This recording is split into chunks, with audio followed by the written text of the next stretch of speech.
नमस्कार, मैं हूं अतुल चौरसिया। आपका खर्चा आपकी चर्चा हफ्ता दर हफ्ता हम एक बार फिर से लेकर आए हैं न्यूज लॉन्ड्री का हिंदी पॉडकास्ट एनएल चर्चा। आप लोगों को पता है कि चर्चा के कुछ एपिसोड, ऑल्टरनेट एपिसोड 10-15 दिन के बाद हम वीडियो पर करते हैं। तो ये चर्चा जो है, इसका एक हिस्सा आपको वीडियो पर मिलेगा। और इस चर्चा में हमारे साथ जो मेहमान हैं, खास मेहमान हैं हमारे साथ। इस्मत आरा हैं। इस्मत द वायर से जुड़ी हुई हैं, जेंडर, कास्ट और तमाम विषयों पर आपने इनकी रिपोर्टिंग पढ़ी होगी। स्वागत है आपका इस्मत। Thank you. और इसके अलावा हमारे साथ फातिमा खान हैं। फातिमा भी इस पूरे बीते हफ्ते में, पिछले 2 हफ्तों के दौरान जो घटनाएं हुई हैं उसमें चर्चा में रही हैं, तो फातिमा भी हमसे जुड़ी हैं। फातिमा, आपका भी स्वागत है चर्चा में। साथ में हमारे एसोसिएट एडिटर मेघनाद हैं। मेघनाद, आपका भी स्वागत। नमस्ते अतुल, जैसे कि मैं आपको बता रहा था, जब भी हम चर्चा वीडियो पे लेके जाने की कोशिश करते हैं, कोविड का वेव आ जाता है और फिर हम स्टूडियो में नहीं रिकॉर्ड कर पाते। तो पहले हमारा यही प्लान था, लेकिन हमारे ऑफिस में एक केस आया है जो कि कोविड पॉजिटिव का। तो हमने डिसाइड किया फिर आखिरी में कि हम इसको घर से रिकॉर्ड करेंगे जूम पे। तो जो महत्वपूर्ण विषय है, जो जो चर्चा का जो मुख्य विषय है इस बार है, आप लोगों ने देखा एक ऐप के जरिए किस तरह से खास समुदाय के महिलाओं को टारगेट किया गया, उनका हैरेसमेंट किया गया। और ये लंबे समय से चल रहा है, अलग अलग अलग तरीकों से हम देख रहे हैं। कभी ये ट्रोल के रूप में हमारे सामने आता है, कभी ऑनलाइन हैरेसमेंट के तौर पे, सोशल मीडिया पे हैरेसमेंट के तौर पे सामने आता है।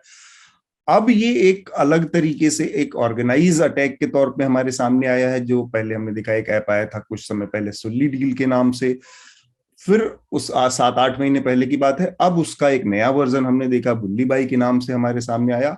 और इसमें बड़ी संख्या में जो वो महिलाएं हैं, मुस्लिम महिलाएं हैं, अल्पसंख्यक महिलाएं हैं, जो कि अपनी बात को मुखरता से सामने रखती हैं, जिनकी अपनी कोई पहचान है पब्लिक स्फेयर में, उनको निशाना बनाने की कोशिश की जाती है, उनको अपमानित करने की कोशिश की जाती है इस तरह की चीजों से कि सपोज उनकी इस तरह के उसमें उनकी बोली लगाई जाती है। और इससे कुछ लोग, मतलब मुझे समझ में नहीं आता कि इससे किसी को किस तरह का थ्रिल या किस तरह का एहसास होता है, एक्सेप्ट इसके कि मेंटली कोई बीमार हो, कि उसको इस तरह की चीजों से कोई थ्रिल मिलता हो या अच्छा लगता हो।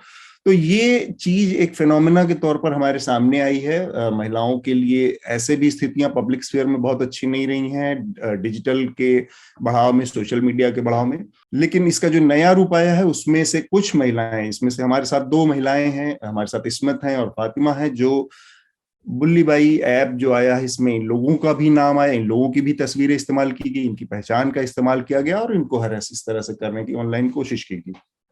तो ये हमारी चर्चा का विषय रहेगा। इसके अलावा एक और बड़ा महत्वपूर्ण विषय पिछले हफ्ते हुआ है। प्रधानमंत्री पंजाब के दौरे पर गए और वहां से उनको बीच में अपना दौरा कैंसिल करके वापस आना पड़ा। वहां पर उनको कुछ परियोजनाओं का उद्घाटन करना था, कुछ अनाउंसमेंट करना था।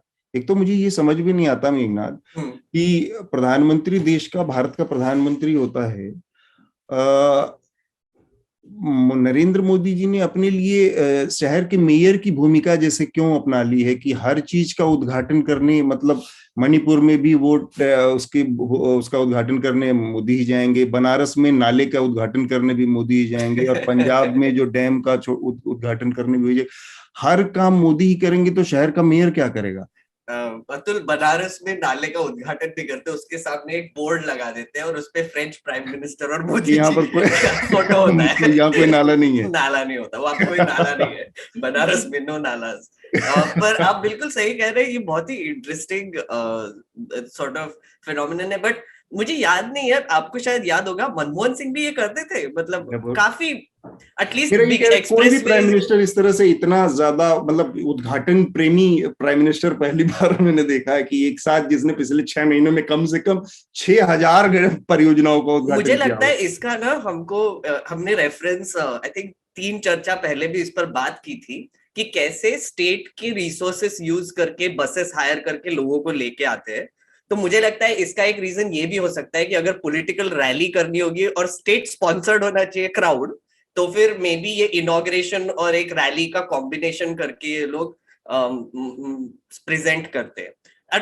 एक मतलब एक थोड़ा सा ग्रे एरिया हो जाता है फिर, राइट? एंड बीजेपी का पैसा भी बचता होगा फिर उसकी वजह से। बिल्कुल, उसमें ये है जब प्राइम मिनिस्टर की कोई भी यात्रा जैसे ही हो जाती है तो वो एक नेशनल प्रोटोकॉल के तहत आ जाती है, फिर उसमें स्टेट को इन्वॉल्व होना ही पड़ता है, स्टेट की मशीनरी इस्तेमाल होती है। और ये बहुत शटल तरीका है कि प्राइम मिनिस्टर के प्रोटोकॉल में आप पार्टी का प्रचार कर रहे हैं, जब वहां पर 2000 बसें स्टेट की भेजी जाएंगी और फिर उसमें पार्टी का एक रैली होगी जिसमें पार्टी की बातें होंगी, पार्टी का प्रचार होगा, लेकिन वो कायदे से कहा जाएगा कि भाई प्रधानमंत्री की अपने का एक कार्यक्रम था। तो हमने जो पहले 2-3 हफ्ते पहले भी बात की थी वही थी कि भाई पहले भी रेल ट्रेनों का उद्घाटन होता था और रेल मंत्री जाते थे और हरी झंडी दिखा के वापस चले आते थे, लेकिन अभी 2 लाख लोगों की भीड़ जुटाई जाएगी, फिर एक एक्सप्रेसवे का उद्घाटन होगा, और वो भी तब, मतलब अभी जो सिचुएशन है उसमें ये है कि भीड़ नहीं जुटाना है और कोविड की सिचुएशन है फिर भी। तो इस्मत और फातिमा अगर इस पर कुछ अपनी राय रखना चाहें कि ये जो प्रधानमंत्री का जो प्रेम है केवल प्रचार से ही जुड़ा है या उसके पीछे कुछ और भी इंटेंशन, बड़ी अच्छी नीयत भी हो सकती है। नियत का तो कुछ कह नहीं सकते हम, मगर आई थिंक जो एक इमेजिंग है इन द पास्ट, मतलब पिछले कुछ सालों में जो हमने एक इमेजिंग का जो पावर है वो देखा है, काफी क्लोजली देखा है। तो आई थिंक ये इमेजिंग की जो पावर है वो बहुत ही बखूबी हमारे प्रधानमंत्री और बाकी जो नेता हैं भाजपा के, वो काफी बखूबी इस बात को समझते हैं कि वो जो एक पावर होती है एक फोटो की इतने लोग खड़े हैं, आप किसी चीज का उद्घाटन कर रहे हैं, तो आई थिंक वो पावर उसको इस्तेमाल करके लोगों के माइंड्स में, लोगों के दिमाग में एक वो image, larger than life image को बरकरार रखना एक अटेम्प्ट हो सकता है, कि ये कोशिश हो सकती है मेरे हिसाब से।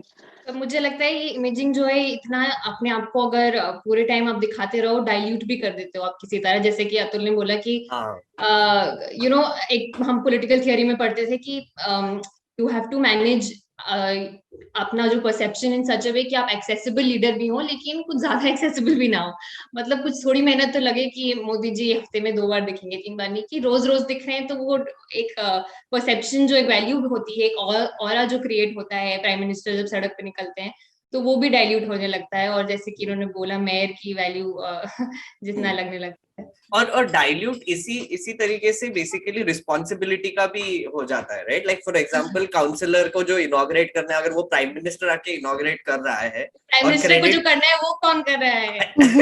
वो तो है।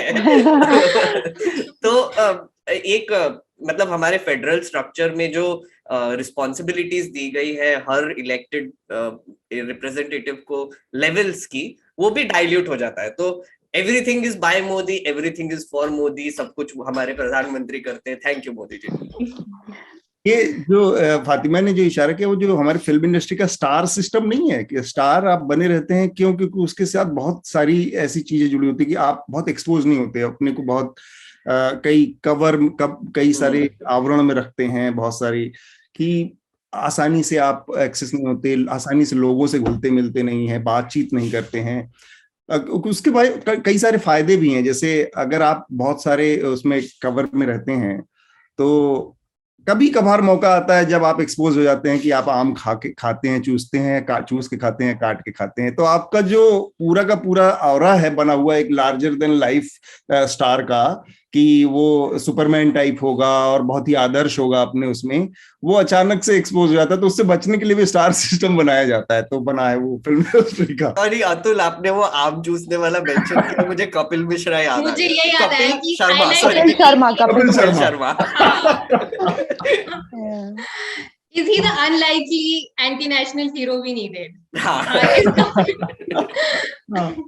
तो ये हमारा विषय है जो प्राइम मिनिस्टर का दौरा रहा, बीच में टल गया, उसको लेकर बहुत सारी बातें कही गई।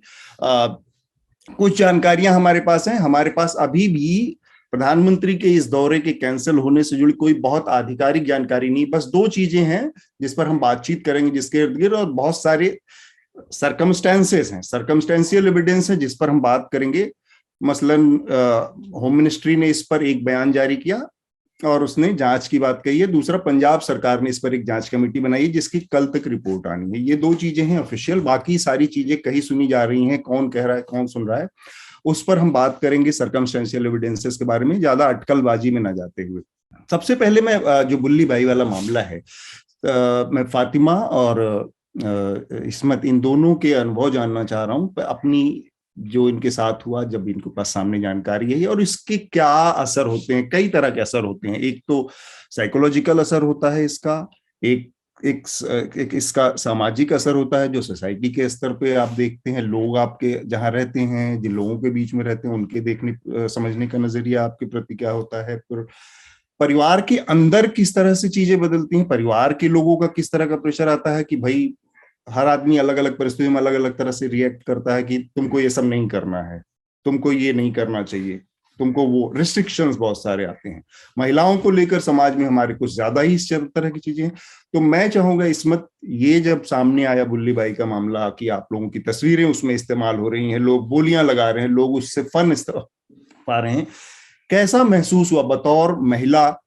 आपके अपने चरित्र पे, आपकी अपनी पर्सनैलिटी पर इसका कितना बुरा, किस तरह का असर हुआ? सबसे पहले मैं ये आप दोनों से जानना चाहता तो आई थिंक अतुल जी, आपने एक बात थोड़ी देर पहले कही थी कि ये कौन लोग हैं जो इस तरह की तस्वीरें इस्तेमाल करके जो है वो मजा आ रहा है, उनको थ्रिल आ रहा है। तो आपने एक बात कही, मैं काफी हद तक आपकी बाकी बातों से अग्री करती हूँ, मगर ये जो आपने बात कही कि ये मानसिक तौर पे जो है बीमार लोग हैं, आई थिंक मेरे लिए शायद ये आर्ग्यूमेंट जो है थोड़ा सा मैं अग्री नहीं करती इस पे। मुझे लगता है कि जो जिस लेवल की नफरत हमारी सोसाइटी में आज के दिन में फैल गई है, ये कह देना कि कोई इंसान बीमार है मानसिक तौर पे इसलिए वो ये कर रहा है, या फिर ये कह देना कि ये फ्रिंज एलिमेंट है, ये कुछ ही लोग हैं जो ये कर रहे हैं, नहीं। मतलब अगर एक 20 साल का, 21 साल का, 18 साल की लड़की अगर ये चीजें कर रही हैं, और बाकी तौर पे उनके एक इंटरव्यू छपा एक वन ऑफ द अक्यूज्ड उनके फादर का, तो उनका कहना है कि बाकी तौर पे कोई भी उनको अंदाजा भी नहीं था कि इस तरह का कुछ चल रहा है। तो मतलब ये एक, हमें ये बात शुरुआत इस कॉन्वर्जेशन की ये बात मान के करनी है कि ये एक आम जनता है जो ये जिसमें से ये चीजें निकल के आ रही हैं, ये फ्रिंज नहीं है, ये मानसिक तौर पे बीमार नहीं है। हो सकता है कि हो सकता है कि कुछ हो इनमें से, लेकिन हमें आर्गुमेंट का जो बिगिनिंग है उसमें ये बात एक्नॉलेज करते हुए आई थिंक शुरू करना चाहिए कि ये जो लोग हैं ये आम लोगों में से ही आ रहे हैं। नफरत जो है इस हद तक पहुंच चुकी है कि आम लोग इस तरह की चीजें कर रहे हैं। और दूसरी बात ये कि कैसा महसूस हुआ, तो रिपोर्टर के तौर पे अक्सर जो है ये सवाल मैंने लोगों से पूछा है, मगर पहली बार ऐसा हो रहा है कि कोई मतलब मुझे खुद सोचना पड़ रहा है कि कैसा महसूस हुआ। तो आपने ये भी पूछा कि इसका साइकोलॉजिकल इम्पैक्ट क्या होता है। तो मगर मुझे लगता है जिस दिन ये 1 जनवरी को जब ये मामला हुआ, मेरे साथ हुआ, बहुत सी और महिलाओं के साथ ये जब चीज हुई, तो मेरा पर्सनली मेरे अंदर बहुत गुस्सा था, एक एंगर था कि कुछ करना है, कुछ करना है। यूजुअली जब मैं ट्वीट्स लिखती हूँ तो मैं 1 बार या 2 बार उसको एडिट करती हूँ, मैं देखती हूँ कि क्या कुछ गलत तो नहीं हो गया, पब्लिक स्फीयर में जा रहा है। मगर उस दिन जो मैंने ट्वीट लिखा, मैंने एट वन गो मैंने उसको लिखा और मैंने ना देखा ना कुछ, मैंने उसको ट्वीट कर दिया। वो बहुत एक गुस्सा था कि मतलब 1 साल के पहले दिन कौन ऐसे लोग हैं, क्यों कर रहे हैं, जो मतलब एक कलेक्टिवली एज ह्यूमंस हमने पिछले 2 सालों में जितना कुछ झेला है कोविड के चलते, जो भी चीजें रही, उससे हम निकलने की, उभरने की कोशिश कर सकते हैं as a country, as a whole. मगर ये कौन लोग हैं जो आखिरी दिन बैठ के इस तरह की हरकतें कर रहे हैं कि कल ये कुछ मुस्लिम महिलाएं उठेंगी, वो फोन देखेंगी और उनको अपनी तस्वीरें मिलेंगी कि भाई ये आपकी Bulli Bai of the day है। तो उसका जो साइकोलॉजिकल इम्पैक्ट है, मैं मतलब छोटा जरा सी बात में बस इतना कहना चाहूंगी, अभी तक टू बी वेरी ऑनेस्ट मैं बैठ के सोच नहीं पाई हूँ कि इसका क्या साइकोलॉजिकल इम्पैक्ट मेरे ऊपर रहा है। अभी तक जो है इतना एक्शन मोड में रही हूँ मैं, ये हो रहा है, वो हो रहा है, इधर जाना है, उधर जाना है, ये फाइल करना है, यहाँ पे ये बोलना है। तो उसकी वजह से अभी तक मुझे ऐसा लगता है कि मैं फील नहीं कर पाई हूँ कि इसका क्या एक्सटेंट रहा है साइकोलॉजिकली। और दूसरी बात, जहां तक घर की बात आ जाती है, तो जब ये मामला हुआ तो मैं अपने घर से निकल के मैं एक दोस्त के घर पे चली गई, क्योंकि जो है मुझे पता नहीं था कि मैं किस तरह बैठ के अपने माँ बाप से, जिस तरह के बैकग्राउंड से मैं आती हूँ या फिर और भी जो महिलाएं वो आती हैं, हम मेरे परिवार में कोई और महिला ऐसी नहीं है जो शायद अकेले ट्रैवल करती हो, कोई ऐसी नहीं है जो शायद एक स्कूल टीचर के अलावा कोई जॉब नहीं करती है। बहुत एक मैं फर्स्ट जनरेशन खुद एक ऐसी महिला हूँ जो बाहर जाके इस तरह के काम करती है, पब्लिक फील्ड वाले काम करती है, और वो खुद में उतनी ही जो है इस तरह के जॉब्स करना खुद में मेरे फैमिली के लिए या फिर खानदान के लिए बहुत बड़ी बात है कि इस तरह की जॉब कर रही है। और उसके बाद जब पिछले साल एफआईआर वगैरह हुई, जिस तरह की रिपोर्टिंग कर रहे थे, तो माँ बाप को, मेरे फैमिली को, उनको मतलब ये था कि हाँ चलो ये हो सकता है कि पुलिस इसको अरेस्ट करके ले जाए, है ना। उनको इतना हो गया था कि चलो पुलिस अरेस्ट कर सकती है, ठीक है हम देख लेंगे क्या हो गया। They had made peace with it. But इस तरह की चीज से, मतलब इस तरह की तो आप बात करते भी नहीं है ना कि कल को ये भी हो सकता है। ये हमने कभी सोचा ही नहीं। मतलब पुलिस हो सकता है, स्टेट एक्शन हो सकता है सड़कों पे लड़ाई हो जाए, वो सब चीजों के लिए तैयार थे। लेकिन इस तरह की बात जो है माँ बाप के लिए सोचना भी बहुत बहुत ही बड़ी बात हो जाती है। तो यस, सो आई थिंक ये है। इसमत, एक बात पूछी थी आपसे, और फातिमा भी आई थिंक इस पे ऐड कर सकती है कि ये जब इंसिडेंट हुआ तो आपके फैमिली को कैसे पता चला? बिकॉज ये बहुत इंपॉर्टेंट है। क्या आपने जाके उनको बताया, या फिर उनको बाहर से पता चला, या फिर न्यूज देखा, या फिर ये? बिकॉज कभी कभी क्या होता है कि पेरेंट्स को वो शॉक भी हो जाता है ना कि अरे मेरी बेटी या मेरा बेटा न्यूज पे आ गया और ऐसे मामलों में आ गया, और उसका बहुत ट्रॉमेटिक इम्पैक्ट भी होता है फैमिली पर। आप बताइए, फिर मैं बताती हूँ। अच्छा, मेरी थोड़ी लंबी स्टोरी। Okay okay. तो आई थिंक मेरे साथ, जैसा कि मैंने कहा, मेरे साथ जब ये मामला हुआ तो मैं घर पे नहीं रुकी। मतलब मैं अपने घर, दोस्त का घर है पास में ही जहाँ मैं रहती हूँ, तो मैं वहां चली गई और वहीं से मैंने फिर थाने जाना या फिर कंप्लेंट लिखना, जितनी सारी चीजें थी वहीं से मैंने की, लगभग 3 से या 4 दिन के लिए। तो उस दौरान जो है पहले दिन तो मैं बहुत सन रह गई थी। मेरे को समझ नहीं आ रहा था कैसे क्या किसी से भी शेयर करना, परिवार में दोस्तों से मुझे सेंस नहीं था कि किससे क्या बात, किस तरह से बात की जाए वाली। तो लेकिन फिर जब एफआईआर अगले दिन दर्ज हो गई, तो दैट इज व्हेन मैंने वो एफआईआर का कॉपी लेके मैंने व्हाट्सएप पे अपने पापा को मैसेज किया। तो पापा ने बोला कि हाँ हमने देखा है न्यूज पे। एंड मतलब फिर हमारे बीच में कोई बात नहीं हुई, हम लोग बैठे नहीं, हमने कोई डिस्कशन नहीं किया, अभी तक भी हमारी कोई बात नहीं हुई है। मुझे पता ही नहीं मैं कैसे वाली बात करूं, मगर एक एट द सेम टाइम एक अंडरस्टैंडिंग, इंटरनल अंडरस्टैंडिंग है। उन्होंने मुझे कुछ एक भी दिन रोका नहीं कि नहीं ये मत करो या ये मत करो या ये मत कहो, जो तुम्हें कहना है कहो। मतलब एक सेंस ऑफ अंडरस्टैंडिंग मुझे मेरे फैमिली की तरफ से, not just my immediate family, और भी जो एक्सटेंडेड फैमिली मेंबर्स हैं उनकी तरफ से भी एक बहुत सपोर्ट मुझे मिला कि तुम सिर्फ अपने लिए नहीं, और भी सब अपने आप को जो है हमारी जगह पे डाल के आई थिंक देख रहे हैं। वो कह रहे हैं कि सिर्फ अपने लिए नहीं, ये सबके लिए है, ताकि इस तरह की चीजें ना आए। तो वो एक अंडरस्टैंडिंग मुझे दिखी। और पहला इंस्टेंस आई थिंक वो टेलीविजन पे ही उन्होंने देखा ये, बट उनको ये नहीं पता था शायद कि इसमें इन्वॉल्वमेंट मेरा इस हद तक इन्वॉल्वमेंट है। जी ठीक बात। फातिमा?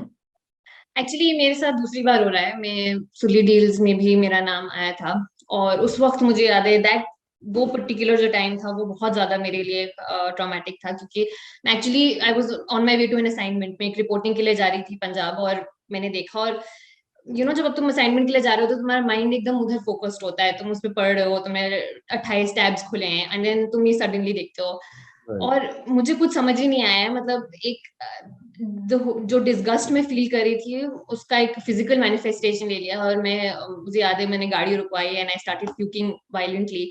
और मुझे क्योंकि बहुत ही एक मोमेंट लगा समझने में कि हो क्या रहा है ये।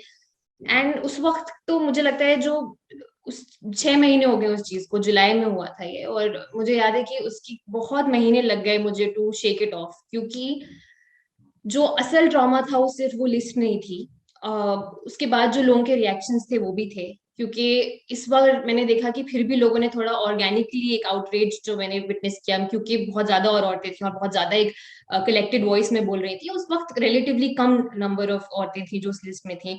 और मुझे याद है कि हम लोग ट्वीट करे जा रहे हैं, हम लोग ही इंटरव्यूज दिए जा रहे हैं, और मैं देख रही हूँ कि एक ब्लैंकेट साइलेंस है अराउंड इट। जो हमारी बहुत ही प्रोग्रेसिव फेमिनिस्ट वॉइसेस हैं वो भी चुप बैठी हुई हैं इस पे। और मैंने ये भी सुना कहीं पे ये लोग बोल रहे हैं oh it's just an online auction. अरे तुम्हें असल में थोड़ी ना बेचा जा रहा है, कोई असल में ट्रांजैक्शन थोड़ी हो रहा है, तुम घर पे बैठे हो ठीक हो, ऐसी टाइप की बातें भी थी। तो मुझे याद है मैं और जो औरतें थी उस वक्त जो हम लोगों की डिस्कशंस होती थी वो इस पे भी नहीं होती थी कि उस लिस्ट को कैसे प्रोसेस करें, वो होता था कि लोगों के रिएक्शन को कैसे प्रोसेस करें। और फिर वो हमारा बर्डन बन गया उनको समझाना कि ये क्यों एक्सेप्टेबल नहीं है, क्यों ये ठीक नहीं है, जो हमारा बर्डन नहीं होना चाहिए। ऑनेस्टली एक सिविलाइज सोसाइटी में ये एक basic bare minimum common sense होना चाहिए कि ये क्यों ठीक नहीं है। और बहुत हफ्ते लग गए बस वही बातें करने में। और मेरे लिए वो बहुत डिफिकल्ट था उस चीज को प्रोसेस करना, क्योंकि I think the word I am looking for is isolation. You find yourself isolated, कि तुम्हें लगता है कि चलो उससे पहले जो भी ट्रोलिंग वगैरह होती थी ट्विटर पे, अब देखते हैं कोई ट्रोल कहता है 10 लोग आ जाते हैं, ignore him, ignore her, these are trolls, you do good work, continue with your work. तो तुम्हें लगता है, तुम्हें एक सेंस ऑफ लगता है कि एक सेफ स्पेस है, एक इनफ वॉइसेस हैं जो मेरे साथ खड़ी हैं। इस वक्त मुझे सडनली उस टाइम इतना आइसोलेटेड फील हुआ, और मैं फील्ड पे थी, एक चैलेंजिंग असाइनमेंट था, और मुझे याद है मैं होटल में बस जाके रोती रहती थी, और बहुत ही डिफिकल्ट टाइम था वो। खैर फिर वो आगे बढ़े हम, और ये बुल्ली बाई जो इस बार हुआ, एक्चुअली इंसिडेंटली मैंने ये 31st की नाइट को देख लिया था, क्योंकि जो वो ट्विटर अकाउंट था जो फिर लॉक हो गया सब्सिक्वेंटली, जो एक सिख नेम लेके हैंडल चला रहा था, वो कुछ कुछ अकाउंट्स के स्क्रीनशॉट लेके उनको टैग भी करा था ट्विटर हैंडल को, तो मैं टैग हुई थी उसमें। और मैंने देखा लेट नाइट ऑन 31st, और मुझे याद है मैंने देखा, मैंने उसको स्क्रीनशॉट लिया, एक फ्रेंड को भेजा और बोला कि नॉट अगेन। लाइक मेरी फीलिंग वो थी कि I can not do this again, I am exhausted beyond measure, मुझ में बिल्कुल भी एनर्जी नहीं बची है to deal with it, to even उसके 2-3 दिन बाद जाके फिर मैंने इंटरव्यूज देने शुरू किए। मैं उससे पहले मना भी करी थी लोगों को, क्योंकि मैं बिल्कुल एग्जॉस्टेड थी लास्ट टाइम के बाद। और एक तरह से मैं ऑनेस्टली थोड़ी सी इस वक्त, मुझे इस बात में भी मैं सॉलेस था मुझे कि और लोग हैं और औरतें हैं जो इस बर्डन को कलेक्टिवली हम कैरी कर पा रही हैं, और एक कलेक्टेड वॉइस में बोल पा रही हैं, तो उस बात का मुझे खुशी थी। और जो आपने फैमिली की बात बोली वो थोड़ी फनी है एक्चुअली। जो लास्ट जुलाई जब ये हुआ था, तो मैं और हम लोग, क्योंकि मैं पंजाब में थी असाइनमेंट पे और अम्मा घर पे थी, तो एक्चुअली मैं ही उनको 1 महीने पहले उसको ट्विटर, उनको जबरदस्ती उनको ट्विटर पे लाई थी खींच खींच के कि आप ट्विटर अकाउंट बनाइए, क्योंकि मुझे था कि ऐसे प्रोग्रेसिव पॉलिटिक्स और और मैं अपने अम्मा को मैं पूरा इसमें ले आऊंगी। लेकिन फिर मैंने कहा ओह नो, अब मैं ट्वीट करूंगी तो अम्मा देख लेंगी, तो अब मैं ऐसे सोच रही हूँ क्या करूँ क्या करूँ क्या करूँ। फिर मैंने उनको सॉफ्ट ब्लॉक भी कर दिया था कि बस कुछ किसी तरह I have to tweet it out, क्योंकि उस वक्त उस टाइम पे ज्यादा जर्नलिस्ट उस लिस्ट में नहीं थे, और जर्नलिस्ट की एक इंस्टीट्यूशनल बैकिंग होती है, एक हमारी एक रिस्पॉन्सिबिलिटी होती है, बाकी जो सब थी वो पोएट्स एक्टिविस्ट वगैरह थी। तो मैंने कहा मुझे ट्वीट तो करना है, पर मैं क्या करूँ, तो मैंने उनको ब्लॉक कर दिया। फिर एनीवे पहुंचते पहुंचते उन तक बात पहुंच ही गई, और उन्होंने बहुत स्वीट एक 4 लाइन का बस मुझे थोड़े दिन बाद व्हाट्सएप मैसेज भेजा कि don't worry, have faith in Allah, everything will be fine. बहुत स्वीट एक मैसेज, और मुझे बहुत अच्छा लगा जैसे जिसमें उन्होंने बोला कि मुझे कुछ एक्सप्लेन करने की जरूरत नहीं पड़ी, या एक मोमेंट भी वो फ्रिक्शन का नहीं आया जब उन्होंने बोला मत करो, जाने दो, छोड़ दो, कुछ भी नहीं था वो। और ये आई थिंक इसका लेसन ये था मेरे लिए कि we should give more credit to our parents. हम लोग इतना क्रेडिट नहीं देते, हमें लगता है कि वो रह गए हैं पीछे, लेकिन वो भी इवॉल्व कर रहे हैं हमारी तरह। तो हाँ। तो फातिमा और इस्मत को जिस तरह से परिवार का अपना साथ मिला है, हम नहीं जानते कि बाकी जो उसमें 100 से ज्यादा महिलाएं हैं उनके साथ किस तरह हुई। और जो साइकोलॉजिकल प्रेशर की बात की बताया जिसे फातिमा ने की, she was totally break down की एक नौबत थी कि भाई वो उसको एक्सेप्ट नहीं कर पा रही कि कोई इस तरह से भी उनको देख सकता है, या इस तरह से पब्लिक लाइफ में उनके साथ इस तरह की चीजें हो सकती। ये इसका एक पहलू था। जो केस है उस पर थोड़ा सा मैं आना चाह रहा हूँ, क्योंकि इस समय 4 लोग गिरफ्तार हुए हैं। उनके नाम है विशाल झा, श्वेता सिंह, मयंक रावत या शुभम रावत, और इसके अलावा नीरज बिश्नोई है जिसको कि मास्टरमाइंड बताया जा रहा है। इनको गिरफ्तार किया गया है जोरहाट, असम से। इनके बारे में कहा जा रहा है कि इन्होंने ही ये सारा कुछ क्रिएट किया था, बाकी लोग उसमें अपना साथ में काम करते हैं। और इसके पहले ये जो सारी गिरफ्तारियां हुई हैं, ये बुल्ली बाई वाले मामले में, जो कि 1 जनवरी के बाद से सामने आया है, इस मामले में हुई हैं। अचानक से काफी हल्ला हुआ और काफी लोगों ने विरोध किया। सोशल मीडिया पर बहुत सारी कैंपेन चलाए गए, महिलाओं का बहुत मुखर एक विरोध सामने आया, तब हुआ। सुल्ली डील का मामला मई में करीब करीब आ गया था सामने। उसमें एफआईआर दिल्ली पुलिस ने दर्ज की थी जुलाई में। जुलाई से लेकर हम लोग 31 दिसंबर तक बैठे रहे, जनवरी, जब तक कि बुल्ली बाई का मामला नहीं आ गया। और इस मामले में पूरी तरह से खामोशी रही है।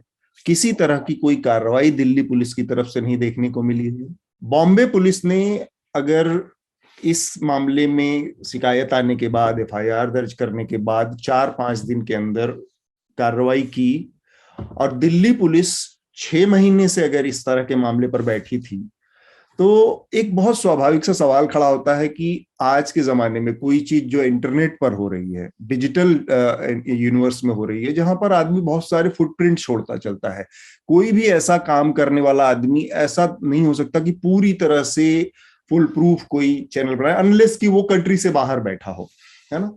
आप डोमेन क्रिएट करते हैं, उसका डिजिटल फुटप्रिंट होता है, आप किसी एड्रेस पे करते हैं, उसका डिजिटल फुटप्रिंट होता है, आपके कॉन्टैक्ट नंबर्स होते हैं, आप बैंक अकाउंट से ट्रांजैक्शन करते हैं, लेन देन करते हैं, बहुत सारी चीजें होती हैं। तो आज के जमाने में डिजिटल फुटप्रिंट से बच पाना मुश्किल है। इसके बावजूद सुल्ली डील के मामले में 6 महीने तक कुछ भी देखने को नहीं मिला, और जब बॉम्बे पुलिस ने 3 लोगों की गिरफ्तारी कर ली, तब अचानक से दिल्ली पुलिस ने उस मामले में भी कार्रवाई शुरू की। और अब उसका एक तर्क सामने आ रहा है कि उस मामले में उनको जो जिठब है उसको, क्योंकि वो विदेशी कंपनी है, अमेरिका बेस्ड कंपनी है, तो वहां से उनको अनुमति लेनी थी, वहां पर उनको एप्लीकेशन डालना था, फिर वहां से जब उसकी जानकारी आती तब फिर यहाँ पर दिल्ली सरकार से अनुमति लेनी थी कार्रवाई करने के लिए। इतनी सारी बातें बताई गई, जबकि अतुल एक छोटा सा मैं करेक्शन करना चाहूंगा। एक्चुअली ये जो चौथा नाम है जो असम से जो अरेस्ट हुआ है, वो आई थिंक दिल्ली पुलिस ने किया है। पहले 3 जो थे वो मुंबई पुलिस ने किए थे। हाँ, तो ये भी एक बहुत इंटरेस्टिंग है, right? Like I mean suddenly जब मुंबई पुलिस को सब प्रेज कर रहे हैं कि अरे आपने कितने जल्दी इस पर कार्रवाई की। और एक और इंटरेस्टिंग चीज हुई इसमें, 2 लोग जो पकड़े गए थे वो उत्तराखंड से थे, श्वेता सिंह और जो मयंक जो थे उनको रावत। उसके बाद उत्तराखंड पुलिस से भी एक बयान आया कि वो जो लड़की थी वो गरीब परिवार से थी और उसने ये पैसों के लिए किया। मुंबई पुलिस का उस पर रिएक्शन भी आया कि बाकी के पुलिस वालों को हमारे केसेस पे टिप्पणी नहीं करनी चाहिए। तो ये एक बहुत इंटरेस्टिंग ये इसका फिनोमिनल है, राजनीतिक पहलू है इसमें। बिल्कुल, बिल्कुल। जो भी हमारे श्रोता हैं उसको इस तरह से देखें कि सरकारें अलग अलग दलों की हैं, अलग अलग राज्यों में। महाराष्ट्र में एनसीपी कांग्रेस शिवसेना की सरकार है, यहाँ पर उत्तराखंड में बीजेपी की सरकार है, दिल्ली में जो पुलिस आती है वो गृह मंत्रालय अमित शाह के अधीन होती है। तो ये सारी चीजें हैं। खैर, मैं आप दोनों लोगों से जानना चाह रहा कि पुलिस का जो रवैया है उस पर आप दोनों के अनुभव शुरू से लेकर, क्योंकि फातिमा तो पहले वाले मामले में भी थी, उनका नाम आया था, उनका इस्तेमाल हुआ था नाम। तो पुलिस का जो रवैया है और पुलिस की जो कार्रवाई है, ये कैसे संभव है कि 6 महीने तक आप कोई कार्रवाई नहीं करते? और ये मैं इसलिए भी कह रहा हूं क्योंकि दिल्ली पुलिस ने अपनी पूरी छवि को पिछले 2-3 सालों में मटियामेट कर दिया है। आप सीक्वेंस बाय उठाकर देखे, दिल्ली दंगों में उनका जो रवैया रहा, जेएनयू में हुए अटैक में उनका जो रवैया रहा, जामिया में हुए हमले में उनका जो रवैया रहा, अलग अलग मौकों पर जो रवैया रहा है दिल्ली पुलिस का, जितना पक्षपातपूर्ण और जितना लेथार्जिक रहा है चीजों को में मतलब लीपापोती करने में, उसका कोई मुकाबला। और दिल्ली जो कि देश की राजधानी है, जिससे अपेक्षा की जा सकती है कि वो एक आदर्श पुलिस होगी बाकी देश के लिए, पूरी दुनिया में उसका तस्वीर जानी चाहिए, उसका ये रवैया सामने है। तब मैं आप दोनों लोगों का नजरिया जानना चाह रहा हूं कि पुलिस की कार्रवाई जिस तरह से हुई है उस पर आपका क्या रवैया कहना है? फातिमा, आई थिंक आप पिछला वाला केस थोड़ा बेहतर बता पाएंगी। हाँ, असल में उस टाइम ये हुआ था कि हम सारी जो औरतें थी जो उसमें मेंशन थी, हम लोगों ने बहुत सोचा कि इसके बारे में कैसे जाएं, how do we go about it. और जो उस वक्त दिल्ली में थी, उस वक्त दिल्ली में नहीं थी, उनमें से कुछ औरतें गई और उन्होंने कंप्लेंट भी फाइल की। और उनमें से कईयों ने बात तक ये बोला कि उनके एफआईआर कॉपी आते आते उनको बहुत हफ्ते लग गए। तो आपको मैं बता रही हूँ कि इन कॉन्ट्रास्ट टू ये बिल्कुल भी कुछ उस वक्त नहीं रिएक्शन आ रहा था। और टू द पॉइंट कि मुझे ध्यान नहीं कि आप लोगों को पता है कि नहीं, लेकिन उस वक्त एक कॉन्स्पिरेसी थियोरी ऑफ इंडिया ने फ्लोट कर दी थी कि कोई जावेद नाम का मुसलमान लड़का है, वो इसके पीछे है। एंड लेटर रिपोर्ट्स ये आई थी कि उस आदमी को इंटेरोगेशन के लिए भी बुला लिया था दिल्ली पुलिस ने। तो वो कॉन्स्पिरेसी थियरी वहां तक पहुंच गई थी कि फिर वो एंगल जो है प्रोब होने लगा। और मुझे याद है उस वक्त हम ये कॉन्वर्सेशन हम ये कर रहे थे कि अरे यार, ये हम पुलिस के पास जाके गलती तो नहीं होगी, यू नो। तो इतना ट्रस्ट डेफिसिट है स्टेट में और स्टेट की इंस्टीट्यूशंस में कि हमें ये लगने ना लगे कि अरे डिस्पाइट इतना डिजिटल फुटप्रिंट जिस क्राइम में हम एक्सपेक्ट करेंगे होगा, उसके बाद भी वो लोग कुछ भी फार्स लेके फसाद लेके किसी और के पास ना चले जाएं। और हम लोग ये सोचने लगे कि यू नो अब हाउ क्या करें, like is social media outreach the best we can do? क्या हम जस्टिस की हमें उम्मीद नहीं रखनी चाहिए? और मैं प्लेजेंटली सरप्राइज्ड हूँ और थोड़ा शॉक भी हूँ कि इस वक्त उन्होंने जिस तरह से बात की। और जो आप मुंबई पुलिस की बात कर रहे थे, इंसिडेंटली जब दिल्ली पुलिस ने वो उत्तराखंड से जो अरेस्ट किया, तो मुंबई पुलिस जो है रिपोर्टर्स को कोड देने लगी कि फ्रॉम नॉर्थ ईस्ट, हाँ कोड देने लगी कि हम बस 1 घंटे दूर थे, हम वहीं पहुंचने वाले थे। या और ये हो गया, तो वो इतना वो बोल रहे हैं कि hilarious दिल्ली था। पुलिस को पहले फ्लाइट मिल गई 1 आवर पहले, बॉम्बे से 1 आवर तो बाद में फ्लाइट थी। सोचिए कि मतलब इस तरह से खेल चल रहा है दो स्टेट की पुलिस में, और वो पुलिस, दिल्ली पुलिस, इसमें पॉइंट बनाने की कोशिश करे जिसने 6 महीने से एक मामले में कोई काम ही नहीं गुड किया। For us, good for us, I think ultimately. Actually Atul, ये मुझे लगता है कि एक बहुत इम्पोर्टेंट पॉइंट है कि कैसे दिल्ली पुलिस की इसमें इंसल्ट हुए एसेंशियली पूरा, बिकॉज जो भी सोशल मीडिया पे या फिर न्यूज पे जो भी चालू था, दोनों केसेस की कंपैरिजन होने लगी, और होनी भी चाहिए। और उसकी वजह से पुलिस ने कैसे बर्ताव किया दोनों केसेस में, वो एकदम सामने आ गया कि दिल्ली पुलिस ये कर सकती थी जो आज मुंबई पुलिस ने किया, क्योंकि मुंबई पुलिस ने ये भी बोला कि सबसे अच्छी साइबर सेल इंडिया की दिल्ली पुलिस की है। तो अब आप सोचिए कि दिल्ली पुलिस ये फिर भी कर सकती थी, पर उन्होंने नहीं किया। एक्चुअली एक इंटरेस्टिंग रिपोर्ट किया था, दो एक्चुअली रिपोर्ट्स में मेंशन करना चाहूंगा यहाँ पे। एक तो ऑल्ट न्यूज का था, जिसने ये सुल्ली डील्स मामले में जो फातिमा ने मेंशन किया, जावेद, उसको बस्ट किया है, और एक्चुअली कितने लोग हैं इसके पीछे, कैसे वो नेटवर्क काम करता है, उस पर एक बहुत ही अच्छा इन्वेस्टिगेटिव रिपोर्ट किया है। और दूसरा मैं मेंशन करना चाहूंगा, प्रतीक का न्यूज लॉन्ड्री में रिपोर्ट है लिबरल डोज के बारे में, जो एक रितेश झा नामक एक नोएडा में रहने वाले एक व्यक्ति है, उनका स्यूडोनिम लिबरल डोज था। तो ये जब सुल्ली डील का मामला हुआ तो उन्होंने यूट्यूब पे जाकर एक लाइव स्ट्रीम करके ये ऐप यूज किया है, और उस पर ये ऑक्शनिंग हो रहा था, और कुछ लोग भी उस पर बहुत घिनौने कमेंट्स भी कर रहे थे, और बहुत ऑब्जेक्टिफिकेशन हो रहा था वहां पर औरतों का, जो भी आ रहे वो। तो ये सब सामने होते हुए भी, नाम भी सामने होते हुए अगर कुछ नहीं हुआ, तो आपको ये भी पता चलता है कि जर्नलिस्ट अगर ये काम कर सकते हैं तो पुलिस क्यों नहीं कर सकती, राइट? आई मीन, प्रतीक हमारे एक वन मैन वॉरियर जो हमेशा मतलब ढूंढ के निकालते हैं चीजें, और प्रतीक वही करते हैं जो डिजिटल फुटप्रिंट ही फॉलो करते हैं। हम भी तो वही करते हैं। और आपको अगर याद होगा, हमने भी 2-3 ऐसे स्टोरीज किए हैं। एक तो वो कपिल मिश्रा के हिंदुत्व इकोसिस्टम पे, जिस पर हमने टेलीग्राम ग्रुप में जाके ऑब्जर्व करके लोगों का नाम लिया है, और दूसरा जेएनयू के मामले में, जहां पर हमने एबीवीपी के जो भी ऑपरेटर्स थे व्हाट्सएप ग्रुप को, वहां पे पब्लिकली अवेलेबल इंफॉर्मेशन से हमने सब कुछ निकाला है। तो अगर एक और दो जर्नलिस्ट मिलके एक इंडिपेंडेंट ऑर्गेनाइजेशन अगर ये रिपोर्टिंग कर सकती है, तो मुझे नहीं लगता कि इतने बड़े रिसोर्सेस के बाद भी पुलिस को ये इतना डिफिकल्ट होना चाहिए। तो ये दो बातें बताती है, एक तो उनके पास टेक्निकल एक्सपर्टीज नहीं है, या फिर मोटिवेशन नहीं है। पर अब मुंबई पुलिस ने प्रूव कर दिया कि उनके पास टेक्निकल एक्सपर्टीज है, तो इसका मतलब है बस बचा है मोटिवेशन नहीं है। ठीक बात। इस्मत, आप पुलिस के रवैये पर आपका क्या नजरिया रहा?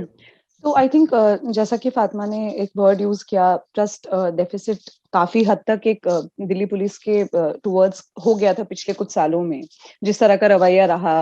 जैसा कि अतुल जी आपने भी कहा कि अटैक्स हुए, और दिल्ली दंगों के मामले में जिस तरह की प्रोब हो रही है, तो बहुत एक क्या कहूँ मैं, एक नाउमीदी इज द वर्ड, नाउमीदी की एक भावना है कि मतलब दिल्ली पुलिस में जाओगे तो क्या होगा कुछ या नहीं होगा। तो जब मेरे साथ भी ये मामला हुआ, तो मेरा इस बार मतलब मैंने सोचा कि ये चीजें पहले हो चुकी, इस बार कुछ ऐसा करना है कि ये चीज दोबारा ना हो। मतलब वो एक थॉट था जिसके साथ मैंने ये पूरा शुरू किया। तो उसमें कई सारे लोगों ने मुझसे ये वाली बात कही कि है ना, कि आप दिल्ली पुलिस में क्यों जाओगे, आप बॉम्बे में जाके करो या फिर किसी और स्टेट में जाके करो जहाँ पे शायद पुलिस ज्यादा कोऑपरेट करे। तो मेरे दिमाग में जो थॉट था उस वक्त ये था कि मैं दिल्ली की रहने वाली हूँ, मैं दिल्ली में वोट देती हूँ, मैं दिल्ली के साउथ ईस्ट डिस्ट्रिक्ट की रहने वाली हूँ, तो मैं क्यों किसी और स्टेट में जाऊं, या फिर मैं किसी और स्टेट से क्यों अकाउंटेबिलिटी डिमांड करूं जब मैं यहाँ पे कर सकती हूँ. I deserve accountability from Delhi police. I live here. I am a citizen of Delhi. I am a citizen of India of course. तो मतलब मैं क्यों ना उसी स्ट्रक्चर को इस्तेमाल करके, उसी सिस्टम को इस्तेमाल करके इस तरह का प्रेशर बनाया जाए, या फिर इतनी अकाउंटेबिलिटी को इतनी ओपनली डिमांड किया जाए कि इस पे काम हो. और लकीली इस बार we are also, I mean I am also pleasantly surprise, जिस तरह से मैंने जो कंप्लेंट लिखा था उसमें से काफी सारी धाराओं को जो है एफआईआर में डाला गया. तो मुझे शायद उस वक्त शायद इतनी उम्मीद नहीं थी कि Delhi police, I was also in dilemma कि क्या होगा क्या नहीं होगा, क्या ये सही स्टेप है, क्या ये गलत स्टेप है. लेकिन अब जो ये अरेस्ट हुआ है इसमें मुझे देख के लग रहा है, और थोड़ा सा little bit of hope is there कि शायद जो है इससे डर बनेगा लोगों के अंदर. तो जी, इसमत, एक बात मैं मेंशन करना चाहूंगा श्रोताओं के लिए. हम एक्चुअली लिंक भी रखेंगे. इसमत का जो कंप्लेंट लेटर है वो जरूर पढ़ना, क्योंकि मैंने बहुत ही अच्छी तरीके से वेल थॉट आउट वे से इसमत ने ये कंप्लेंट फाइल की है. ऑल्सो गोज टू शो कि इस ट्रॉमेटिक इवेंट में इन्वॉल्व होने के बाद, नाम आने के बाद भी कैसे आपको एक ये ऐसा लेटर लिखना, it's just I mean I really commend you for that. Thank you Meghnath. But एक बात मैं इसमें आई विल जस्ट ऐड कि कल मैं दोबारा वही कंप्लेंट पढ़ रही थी, एंड आई जस्ट रियलाइज, मतलब आज क्या तारीख है, 7 तारीख है, 6 दिन हो गए कंप्लेंट फाइल किए हुए. मैंने कल नोटिस किया कि मैंने उसमें अपने जो नाम का स्पेलिंग है वो मैंने गलत लिखा हुआ है. मैंने वो मतलब कल नोटिस किया कि उसमें जो मेरा अपने नाम की spelling, I am English graduate, I have been a grammar Nazi, all of that, और मैंने अपना ही नाम उसमें गलत स्पेल आउट किया हुआ है. तो just a thought. Atul, sorry, एक और मैं थोड़ा सा एंगल लेके आना चाहता था, अगर आपके पास कुछ होगा तो. मैं इसमें बस ये जो इसका एक और पक्ष जिसकी शुरुआत की थी किस्मत ने, वो असल में मैं उस पर बात करना चाह रहा था सबसे, कि ये जो नफरत का मामला है, जरूरी नहीं है कि सिल्ली डील या बुल्ली बाई का जो पूरा एपिसोड है इसके पीछे पॉलिटिकल पार्टियों का हाथ सामने आया, पॉलिटिकल स्टेक होल्डर्स का हाथ सामने आए. लेकिन एक माहौल ऐसा है, बनाया गया है पिछले 7-8 सालों में, एक ऐसी स्थिति पैदा कर दी गई कि हर आदमी अपनी अपनी एक इस स्टीरियोटाइप में जी रहा है, या उसको लेकर इतना मुतमईन है कि यही आखिरी सच है उसका अपना, और उसके नतीजे में नफरत का ये जो पूरा हिसाब किताब है कि लोग इंडिविजुअल तौर पर फॉलो कर रहे हैं. अब श्वेता सिंह जैसी 18 साल की लड़की, जिसका आप ना तो बहुत दुनियादारी का एक्सपीरियंस है, ना बहुत ज्यादा दूसरे तरह के कोई अनुभव है, ना कोई बहुत ज्यादा पढ़ाई लिखाई है, स्कूली पढ़ाई लिखाई ही जिसकी अभी हुई है, उसके अंदर अगर इतने स्ट्रॉन्ग नोशंस हैं, जैसा मैं पढ़ पा रहा था उसके बारे में, कि वो लगातार सोशल मीडिया पर बहुत एक्सट्रीम पॉइंट ऑफ व्यू रखती आ रही थी. अब जो सेनिटी का तकाजा है, जो मतलब आपसे संतुलित नजरिए और व्यूज की अपेक्षा की जाती है, उस लड़की के साथ एक सिंपैथी भी आती है कि उसकी माँ के साथ एक ट्रेजेडी हुई थी 2011 में.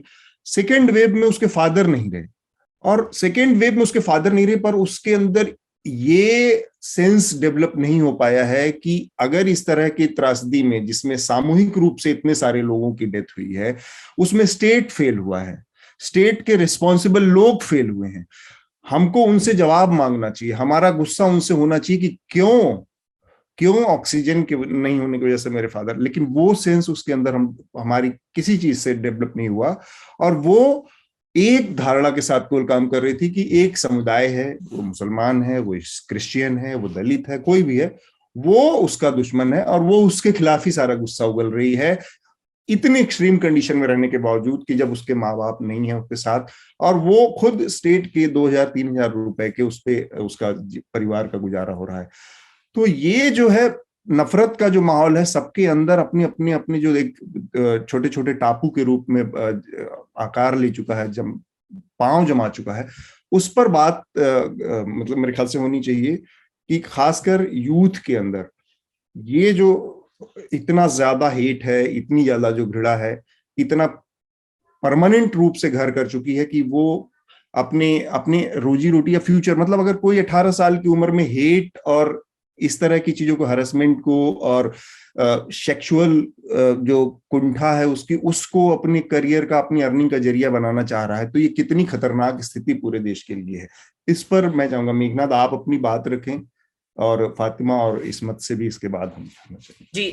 मैं एक्चुअली यही एक एंगल थोड़ा सा डिस्कस करना चाहता था कि अभी आप अगर सरफेस पे देखेंगे तो ये 4 नाम आए हैं, यंग लोग हैं, इंजीनियरिंग कॉलेजेस से है, अलग अलग स्टेट से है, ये इंटरनेट पे कोऑर्डिनेट करके ये हरकत कर रहे थे। श्रोताओं से मैं माफी चाहता हूँ, बाहर काम चालू है तो थोड़ा सा आवाज आएगा, मैंने अब भी जस्ट नोटिस किया। ये जो 4 लोग हैं, ये जैसे कि इस्मत ने पहले कहा, ये फ्रिंज एलिमेंट्स नहीं है अभी इस वक्त में। एक तो जो पॉइजनस एटमॉस्फेयर बन गया है, ये इसके प्रोडक्ट है। जैसे कि एक क्विंट का जो मेंशन किया था रिपोर्ट, आई थिंक फातिमा ने किया था, उसमें जो दिया गया है कि एक आखिरी में एक लाइन लिखा है कि मेरा बेटा एक न्यूज चैनल देखता था। हाँ, और ये मैंने बहुत आपने इंटरेस्टिंग ट्वीट भी किया है। बिल्कुल, और ये बहुत इंपॉर्टेंट है ये पॉइंट आउट करना कि हमारे जो आज के टीवी चैनल है, जो रात को दिन ब दिन रात को चालू रहता है, लोग खाना खा रहे हैं और वो उनके दिमाग में इतनी घृणा भर रहे हैं, उनको हमको अकाउंटेबल बेसिकली बनाना पड़ेगा। और वही नहीं, उनके स्पॉन्सर्स को भी बनाना पड़ेगा, जो चैनल उनका प्रॉप अप कर रहे हैं, जो एडवर्टाइजर्स उनका प्रॉप अप कर रहे हैं, उनको भी हमको बेसिकली कॉल आउट करना ही पड़ेगा। क्योंकि अगर आप सोचिए कि ये जो श्वेता सिंह जो लड़की है, मैं अतुल माफी चाहता हूँ पर मैं इससे अग्री नहीं करता कि उसकी तरफ सिंपैथी होनी चाहिए। मुझे नहीं लगता कि उसकी तरफ कोई भी तरह की सिंपैथी होनी चाहिए, क्योंकि मुझे भी पता है कुछ लोग हैं जिनके बचपन में माता पिता गुजर गए हैं, बहुत डिफिकल्ट कंडीशन से बड़े हुए, उन्होंने ऐसी चीजें नहीं की है। तो मैं ये बताना चाहता था कि सोसाइटी को बेसिकली हमको देखना चाहिए इस केस में स्पेशली, कि उनके आसपास की सोसाइटी कैसी थी, उनके व्हाट्सएप पे कैसे मैसेजेस आते थे, उनको वो कौन से लोगों से बात करती थी, राइट। और ये जो एक ट्रेंड जो बन गया है कि जो सबसे घिनौने थॉट्स रखने वाले लोग जो साथ में आ जाते हैं सोशल मीडिया को यूज करके एक तरीके का एक्टिविज्म करने लगते हैं, नेगेटिव तरीके का, उसको हमको और एक्सप्लोर करना चाहिए। एक मैं इस पर एक छोटी सी बात कहूंगा, बट उस पर हम शायद और समय मिले तो डिस्कस भी कर सकते हैं। इससे एक फेनोमिनन भी बाहर आया है, हिंदू ट्रैड्स और रायता, ये 2 टर्म्स अभी आपको बहुत सुनाई देंगे। इसका मतलब है एक ऐसे तरीके का राइट विंग बन चुका है जो राइट विंग का भी राइट विंग हो गया है। और इसको एक तरीके से डिस्क्राइब करना है तो अगर आप हिंदू ट्रैड्स, जो कि सबसे राइट है, जो कि ये 4 बच्चे भी है, वो हमारे जो रेगुलर राइट विंग है उनको लेफ्ट विंग देखते हैं। तो आप सोचिए कि वो एक्सट्रीमिज्म इतनी एक्सट्रीम तक चला गया है कि Muslim hating right wingers are seeming liberal. तो एक हमको इसके बारे में बहुत सोचना पड़ेगा कि ये ऐसे ग्रुप्स कैसे पनप रहे हैं, क्यों बन रहे हैं, और किस तरीके से साथ में आके ये सब कर रहे हैं। ठीक बात, करेक्ट, बिल्कुल सही कहा आपने। इनफैक्ट ये पॉइंट मैं और ऐड करूंगी कि हम में से जिन्होंने भी दंगों की कवरेज की, उन्होंने ये भी देखा होगा कि कई ऐसे यंग लड़का लड़की हैं जिन्होंने अपने माँ बाप खोए दंगों में, सो they've lost their parents as a result of hate crime, लेकिन वो खुद टेररिस्ट नहीं बन गए हैं जाके। तो मैं ये कह रही हूँ कि फॉरगेट अ नेचुरल ट्रेजेडी या फॉरगेट अ डिजीज, उन्होंने एक्चुअली उनके माँ बाप को मार डाला गया है, लेकिन तब भी उनको नहीं, वो जाके नहीं डंडा उठा के और लोगों को मार रहे हैं। और दूसरी चीज में ना, जो आपने ये पॉइंट रेज किया राइट विंग इकोसिस्टम का, और मैं भी बहुत क्यूरियस होती हूँ इस सब चीजों को लेके, और मैं बहुत डीप करती रहती हूँ कभी कभी। तो मैं ये भी देखती हूँ कि स्पेशली मुसलमान औरतों की तरफ उनका क्या रवैया है, उनकी क्यों वो ये टारगेट करते हैं। क्योंकि मेरे पास इस बारे में सोचने को बहुत 5-6 महीने थे, तो मैं बहुत सोचती थी कि क्या क्या वजह है, कि ऑब्वियसली पेट्रियार्की, मिसोजिनी, इस्लामोफोबिया वगैरह वगैरह, लेकिन ये भी एक एक्टिवली उन्होंने, इंडियन स्टेट ने एंड इंडियन मीडिया ने सिंस वेल बिफोर 2014 एक इमेजरी मुस्लिम वुमेन की बनाई है कि चुप रहती है, कोई आवाज नहीं है, कुछ बोलती नहीं है, घर में पीटा जाता है उसे, उसके हस्बैंड पीटते हैं उसको, नौकरी नहीं है, मतलब एक तरह का एक्टिवली इसको प्रोपोगेट और परपेचुएट किया गया है इस इमेजरी को। तो जब आप देखते हैं कि और ये कभी सही नहीं है। ऐसा नहीं कि मैं कह रही हूँ कि अब 4 औरतें आई हैं जो इस परसेप्शन को डिफाई कर रही हैं, ये हमेशा से एक अलग था, लेकिन क्योंकि अब सोशल मीडिया है तो ये 2 4 5 जो भी हम औरतें हैं वो क्योंकि सोशल मीडिया पे एक स्पेस बना पाई हैं, और because of the nature of social media ये हो जाता है कि उनको लगता है कि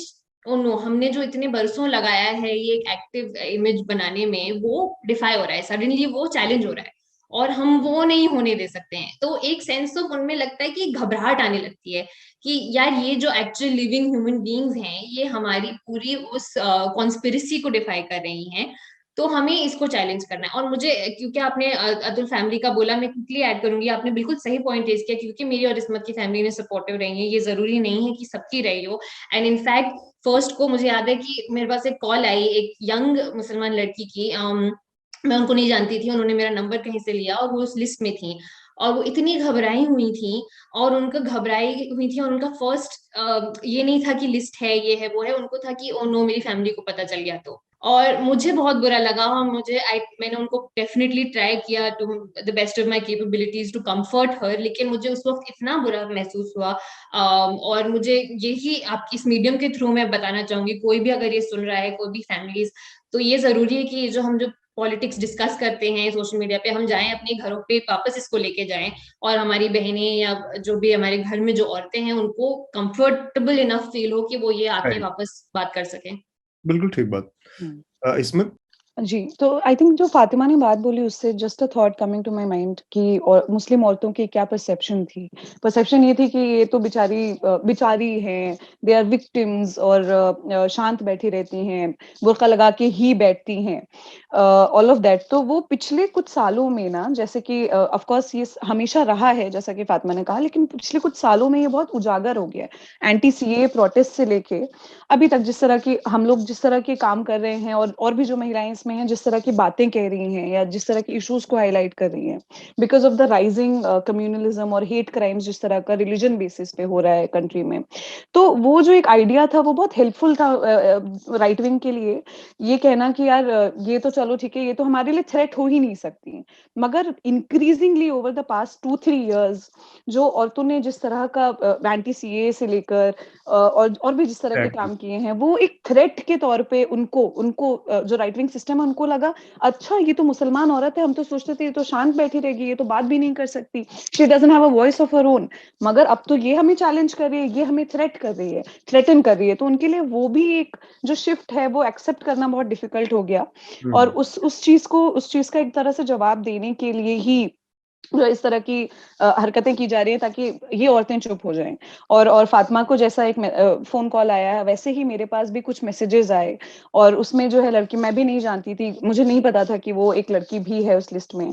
तो उसका कहना ये था कि मतलब मैं होती शायद तो मैं ये एफआईआर नहीं कर पाती या ये नहीं कर पाती, शायद मैं बात नहीं कर पाती, लेकिन मैं आपके लिए और भी जो महिलाएं जिन्होंने इस पे एफआईआर फाइल की, या फिर हम लोग जैसे फातिमा और मैं भी बैठ के अभी बात भी कर रहे हैं, तो इन सब के लिए she just sent me a message saying कि थैंक यू कि आप लोग ये हमारे लिए बोल पा रहे हो। और ये मैं समझती हूँ ये बहुत बड़ा प्रिविलेज है जो मैं एक्नॉलेज करना चाहती हूँ कि हम यहाँ पे बैठे हैं अभी। और मुझे याद है कि और एक बात मैं ऐड करना चाहती हूँ कि ये जो सुली डील्स और बुली बाय हुआ है, लेकिन मेरे पर्सनल नॉलेज में जो है ऐसी चीजें मल्टीपल टाइम्स हुई हैं, ये 7वीं या 8वीं बार है कि इस तरह की कोई चीज हो रही है। मुझे याद है इंस्टाग्राम की बात है, इंस्टाग्राम पे एक वक्त पे आई थिंक 3 या 4 महीने पहले उसमें कोई भी ऐसा अकाउंट नहीं था जो बहुत ही फेमस अकाउंट हो, इसमें नॉर्मल यंग लड़कियां थी जिनके जो नंबर्स लेके आई थिंक टॉयलेट्स में या फिर मल्टीपल जगहों पे लिख दिए गए थे। तो उस दौरान मैं इसको as a story lead follow कर रही थी, ये स्टोरी हो नहीं पाई बिकॉज जो भी लड़कियां इसमें इन्वॉल्व थी उनमें से किसी के पास मेरी बात नहीं हो पा रही थी, उनके फोन्स जो है उनके घर पे पता चल गया था, कोई अपनी माँ का फोन यूज करता था, कोई अपने फादर का फोन यूज करता था, उनके फोन चले गए थे, कुछ तो इतना घबराई हुई थी कि वो बात नहीं कर पा रही थी, कुछ उनके परिवार के मेंबर्स उठा रहे थे, बोल रहे थे आपको किससे बात करनी है, नहीं करनी है, कुछ नहीं हुआ है, दे वर इन डिनायल। तो इस तरह की चीजें हो रही लगातार हो रही हैं। और जहां तक बात है सिंपैथी की, तो आई थिंक मैं मेघनाथ से यहाँ पे अग्री करती हूँ कि सिंपैथी नहीं, मतलब ऑफ कोर्स सैड है कि कोई 18 साल की लड़की ये कर रही है और जो माहौल है वो उसको अलाउ कर रहा है कि देश के यंग जो यूथ है इस तरह की हरकत कर रहे हैं, ऑफ कोर्स वो बहुत सैड है।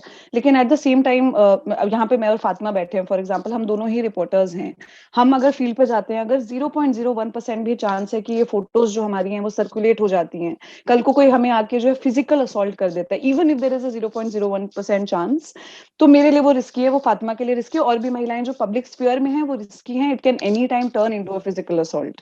तो सिर्फ ये जो दायरा सोशल मीडिया तक नहीं रह जाता है, तो it is a much bigger crime than it seems. No, मैं जो कह रहा जी था जी। उसको शायद मतलब उस तरह से आर्टिकुलेट नहीं कर पाया। मेरे कहने का ये मतलब था कि एक महिला, एक लड़की जिसकी अपनी सोच समझ बहुत सीमित है, जिसके साथ इतनी सारे घटनाएं हुई हैं हाल फिलहाल में, वो अगर इस तरह की चीजें कर रही है, इस तरह की चीजों में इन्वॉल्व है, तो उसके अंदर कितना ज्यादा मतलब जो ग्रेड का अमाउंट, जो जो जो हेट है या जो घृणा है, उसको कितना ज्यादा उसका अमाउंट है कि वो ठीक से फैसले नहीं कर सकती, वो सोच समझ नहीं सकती कि उस तरह की स्थिति में उससे उसको करना क्या चाहिए और वो कर क्या रही। तो उस लिहाज से ये बहुत दुखद स्थिति है।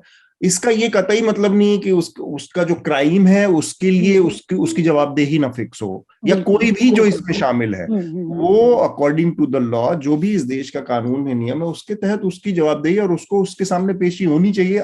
अदरवाइज ये चीजें रुकेंगी कहाँ? एक डिटरेंस के तौर पर जो चीज 6 महीने पहले हो सकती थी, खत्म हो सकती थी, उसको यहाँ तक पहुंचने दिया गया है। तो ये और भी बहुत सारे इशारे करता है कि इसमें स्टेट का भी एक हद तक इन्वॉल्वमेंट है, या जो इंस्टीट्यूशंस हैं कहीं ना कहीं उसमें उनकी मिली भगत है इस तरह से कि वो शह देते आ रहे हैं इन चीजों को, जिसकी वजह से चीजें बार बार हो रही हैं, एक बार के बाद खत्म नहीं हो पा रही हैं।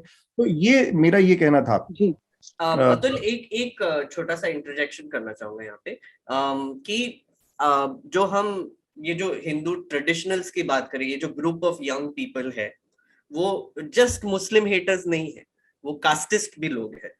हाँ, तो हाँ, एसेंशियली उनके अगर आप टेलीग्राम ग्रुप में या फिर जो भी स्क्रीनशॉट्स बाहर निकल कर आ रहे हैं ये सब अकाउंट्स से जो भी चलाते थे, जैसे श्वेता 3 अकाउंट चलाती थी, उसने एक खालिस्तानी के नाम पे फेक अकाउंट बनाकर ये काम किया था। तो ये आई थिंक थोड़ा सा डायबोलिकल भी हो जाता है, राइट? कि आप एक श्वेता सिंह नामक एक औरत है, आप एक अकाउंट बना रहे हैं किसके नाम पे? खालिस्तानी के नाम पे, क्योंकि उनको एक पॉलिटिकल नैरेटिव का भी अंदाजा है कि एक थोड़ा सा उनको भी आइडिया है कि अगर मेरे तक कुछ नहीं हो तो डिफ्लेक्ट कैसा किया जाए, हमको सुधीर चौधरी की मदद कैसे मिलेगी, तो फिर वो खालिस्तानी का एक अकाउंट बना देगी, राइट? ये एक बहुत इंपॉर्टेंट डिस्टिंक्शन भी है, क्योंकि ये सब आप अगर टेलीग्राम ग्रुप्स में देखेंगे, स्क्रीनशॉट्स जो बाहर आ रहे हैं, वहां पर दलितों के खिलाफ बहुत सारे ऐसे मैसेजेस हैं, और इसका एक बहुत ही वियर्ड सा एक कॉन्सिक्वेंस हो गया है। प्रतीक ने इस पर एक रिपोर्ट भी किया है कि जो रायता जिनको बोलते हैं, जो अभी जो हमारे पॉपुलराइज्ड राइट विंगर्स है, उनको भी प्रॉब्लम है, क्योंकि वो मुस्लिम्स के खिलाफ तो लिखते हैं लेकिन दलितों के खिलाफ नहीं लिखना, क्योंकि उनको एक अम्ब्रेला के अंडर लाना है, हिंदू बोलना है और वोट्स लेना है। बट ये एक फ्रिंज नहीं बोलूंगा, ये एक ग्रुप ऑफ पीपल है जो एक तरीके से डिवीजन में भी डिवीजन क्रिएट करने की कोशिश कर रहे हैं, और ये उनके पॉलिटिकल नैरेटिव में फिट नहीं हो रहा है। तो इसीलिए इनको एक आइसोलेट करके इन पे पनिशमेंट्स भी हो सकती है। तो एक तरीके से ये एक अच्छी भी बात है पर एक बुरी भी बात है, क्योंकि अच्छी बात ये है कि हमारी सोसाइटी एटलीस्ट इतना नहीं गिर चुकी है कि इनको भी एंडोर्स करने लगे और टिकट्स देने लगे। हमारी सोसाइटी इसी हद तक गिर चुकी है कि साध्वी प्रज्ञा को टिकट दे रहे हैं। तो मतलब एक तरीके से पता नहीं, मैं मतलब समझ में आ रहा है कि मैं किसकी बात कर रहा हूं। कंक्लूजन है कि सिल्वर लाइनिंग देखना मैं आपको सीखे विज्ञान, बहुत सारी साध्वी प्रज्ञा देखने को मिलेंगी। बिल्कुल, नेक्स्ट उसमें silver lining. Where it's all dark, optimism. Yeah. थोड़ा समय को ध्यान में रखते हुए मुझे लगता है कि हम अपने अगले सेगमेंट की तरफ जाएंगे। उससे पहले मैं चाहूंगा मेघनाथ, आप जो लेटर्स हैं उनको पढ़ लें, इसके बाद हम वीडियो का जो हमारा सेगमेंट है यहाँ पर रोकेंगे और बाकी की चर्चा जो हमारे श्रोताओं के लिए होगी वो ऑडियो पर होगी, हमारे पॉडकास्ट पे, जहां पर भी, जिस भी प्लेटफॉर्म पे आप हमारा अपना पॉडकास्ट सुनते हैं, वहां पर आप पूरा ये पॉडकास्ट सुन पाएंगे। उससे पहले मेघनाद, आप जो लेटर्स हैं एक बार वो हमारे श्रोताओं को पढ़ दें। जी, पिछले बार का एपिसोड काफी लोगों ने उस पर रिएक्शंस दिए हैं, अगर आपको याद होगा पिछला एपिसोड तारीफ की है। तो अभिषेक श्रीवास्तव नाम के हमने गेस्ट लाए थे और काफी लोगों ने प्रेज भी किया एक्चुअली, कि बिकॉज मेरे हिसाब से कॉर्पोरेट जो फार्मा, बिग फार्मा ग्रीड है, वो बहुत लॉजिकल एक बहस है दुनिया भर में। श्योर, बिल्कुल बिल्कुल है, मैं ये मानता हूँ और मुझे पता है अतुल आप डिफेंड करने वाले हो ये, बट अभिषेक ने एक्चुअली कुछ चीजें थी जो उन्होंने बोली वो तथ्य है, लेकिन कुछ चीजें ऐसी भी थी जो बेसिकली उन्होंने कॉन्स्पिरेसी थियरीज जिसको हम तीनों लोगों ने वहीं पर खारिज भी किया था, तो वो एक्चुअली लोगों ने नोटिस भी किया है, तो उस पर काफी लेटर्स आए हैं, तो मैं कुछ पढ़ना चाहूंगा। नेहा ने ये लिखा है कि अभिषेक, हमने अभिषेक श्रीवास्तव को ये कॉन्स्पिरेसी थियरीज क्यों बेसिकली अलाउ करने दी, और मैं इंग्लिश में पढ़ लेता हूँ, अतुल ठीक है ना? It was devastating and disappointing as a doctor myself, having worked tirelessly in the ICU and patients dying all around me, despite the best of our attempts. Also, someone who lost her father to COVID. Besides, vaccines are infinitely cheaper than the treatment needed for any disease. As far as Big Pharma is concerned, it would be way more profitable for them to denounce vaccines. तो ये नेहा का एक suggestion है। तो basically Neha जो कह रही हैं, नेहा की बात से इत्तेफाक रखते हुए, जो वैक्सीन का पूरा मसला था और जो उनको अलाउ करने की बात थी, इसमें बस थोड़ा सा एक चीज ध्यान रखने की जरूरत है हमें, कि डाइवर्सिटी ऑफ ओपिनियन बहुत जरूरी है। प्रॉब्लम वहां पर आपको होनी चाहिए कि जब पूरा पैनल उस पर्टिकुलर ओपिनियन को इंडोर्स करे। तो अगर आपने ध्यान दिया होगा तो उस 5 लोगों के पैनल में 4 लोगों ने उस ओपिनियन को अपोज किया, और अपोज क्या मतलब उसके एक पर्टिकुलर हिस्से को, जहां पर उन्होंने कहा गया कि वैक्सीन फ्रॉड जैसा कुछ चल रहा है, उसको अपोज किया, जो कि नहीं सही बात है। वैक्सीन ही हमारी अल्टीमेट होप है। तो उसको इंडोर्स करने की जो मेंटेलिटी है, वहां पर आपको प्रॉब्लम होनी चाहिए। डाइवर्सिटी ऑफ ओपिनियन से आपको नहीं भागना चाहिए, ये मेरा कहना है। और जहां पे भी हमने उनको टोका तो रिस्पेक्टफुली टोका, उन्होंने कोई ऐसा बुरा भी नहीं माना कि वो बिल्कुल एक्सेप्ट कर लिया था उन्होंने। और एक और चीज हमने उसके पहले डिस्क्लेमर भी इसीलिए डाला था, रिकॉर्डिंग जब भी शुरू होती है, आप वो पॉडकास्ट सुनेंगे तो आपको एक पहले डिस्क्लेमर मिलेगा कि इसमें कुछ बातें हैं जो तथ्य नहीं है, और इस पे फैक्ट चेक्स भी दिए हमने डिस्क्रिप्शन में। फिर से एक आई थिंक कि वही नेहा है या डिफरेंट नेहा है मुझे पता नहीं, पर दोनों सब्सक्राइबर है या फिर एक ही सब्सक्राइबर है, दोनों है। और सवाल दोनों के एक ही हैं। नहीं, पर उन्होंने हफ्ता के जैसे चर्चा में जैसे हम लेटर्स अभी शामिल कर रहे हैं, उसके लिए थैंक यू बोला है। ये सेम नेहा है, प्रोड्यूसर है, उन्होंने बताया कि ये सेम वही है। जी नेहा, थैंक यू 2 लेटर लिखने के लिए। तो उन्होंने बोला है कि सब्सक्राइब करने के लिए। जी, उन्होंने बोला है कि पॉडकास्ट लंबा ही होना चाहिए, 1 घंटा 45 मिनट कुछ भी नहीं है, हर वीक कीजिए तो फिर ये अच्छा है। तो फातिमा और इस्मत थैंक यू, और 1 घंटा रुकना है आपको अभी। और kudos to Shardul for pushback on the vaccine skeptic guest. When people don't understand the basic science behind vaccine claims, it infuriates me to no end, which is why in the middle of listening to the podcast, I shot off an angry rant letter. तो पहले जो letter लिखा था वो angry rant letter था, और फिर बाद में आके उन्होंने कंप्लीट करके एक और लिखा है। If vaccines were a one and done deal, pulse polio wouldn't have been a thing. I think Atul ने उसको mention भी किया। Yes. Remember having to go get them every few months? Vaccines train our bodies to fight infections. If it is too long since the last training session, a reminder is needed. That's what a booster is.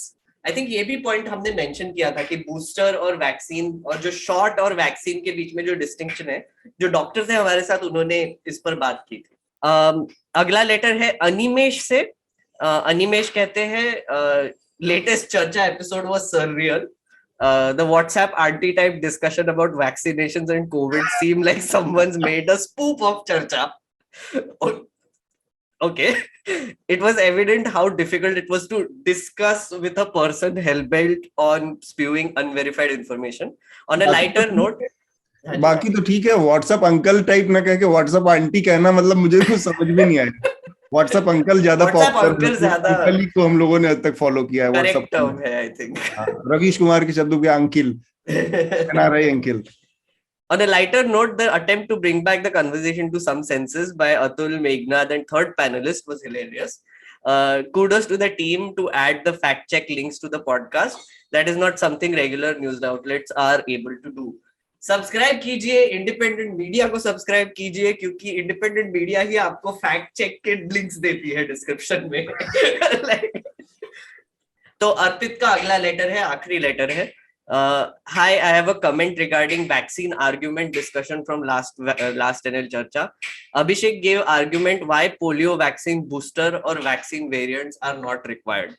It depends a lot more on virus spread and globalization. Polio spreads via bodily fluids, mostly excreta, while COVID spreads via air. Let's say in a plane, a person has COVID versus polio, chances of COVID spread will be much higher compared to polio. Each new infection is a chance of new mutation, and by random chance, some of these mutations will acquire selective advantages. Thus, respiratory airborne viruses have more variants and thus require booster.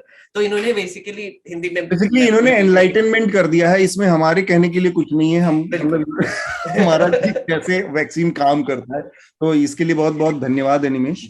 और सबको thank you बोलना चाहूंगा जो भी हमको letters लिख रहे हैं. और अगर आपको लेटर लिखना होगा तो आपको एक लिंक में डिस्क्रिप्शन मिलेगा.